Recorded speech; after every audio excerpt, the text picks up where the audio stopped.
வடசென்னையில் கனமழை வெளுத்து வாங்கும் நிலையில் குஜராத்திலிருந்து 60 பேர் கொண்ட தேசிய பேரிடர் மீட்பு குழுவினர் மணலி வந்தடைந்திருக்கிறார்கள்.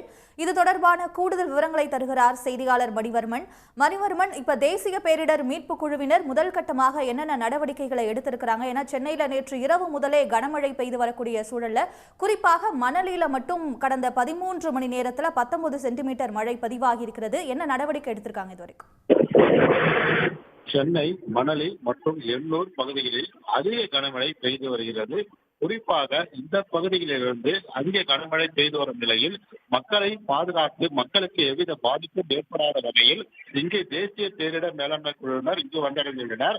குறிப்பாக சென்னையில் தொடர்ந்து பெய்து வரும் கனமழை காரணமாக பெருநகர மாநகராட்சி சார்பில் 1 முதல் 10 வரை உள்ள மண்டலங்களில் மழை காலங்களில் இருக்கும் மக்களை, தாழ்வான பகுதியில் இருக்கும் மக்களை தண்ணீர் சூழப்பட்டால் அவர்களை பாதுகாப்பதற்காகவும் அவர்கள் தங்குவதற்கான வசதிகள் ஏற்படுத்தி செய்யப்பட்டுள்ளன.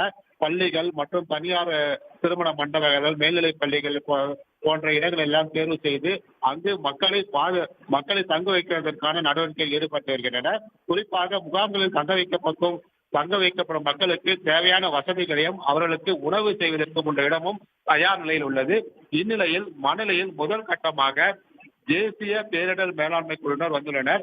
டிஐஜி டாக்டர் ஹரிஹோம் காந்தி மற்றும் கமாண்டிங் ஆபீசர் விகாஸ் தலைமையில் ஒரு மருத்துவர் உட்பட 2 மூப்பநாய்களுடன் குஜராத்தை சேர்ந்த 2 கம்பெனிகளில் 60க்கும் மேற்பட்ட குழுவினர் வந்தடைந்துள்ளனர்.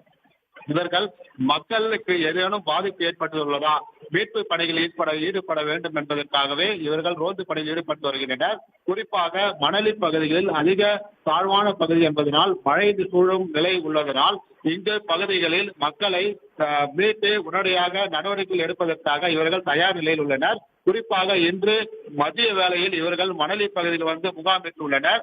இவர்களின் கனமழை எச்சரிக்கை கொடுக்கப்பட்டுள்ள நிலையில் சென்னை, திருவள்ளூர் பகுதிகளில் நாளை ரெட் அலர்ட் விடுக்கப்பட்டுள்ள நிலையில் கனமழை இருக்கும் என்று எதிர்பார்க்கின்ற நிலையில் மக்களை பாதுகாப்பதற்காக, மக்களை மீட்பதற்காக இந்த பணிகள் மேற்கொள்வதற்காக இந்த மேலாண்மை குழுவினர் தற்போது இங்கு வந்தடைந்துள்ளனர். விவரங்களுக்கு நன்றி மணிவர்மன். உடனுக்குடன் செய்திகளை தெரிந்து கொள்ள சன் நியூஸ் பெல் ஐகானை கிளிக் பண்ணுங்க.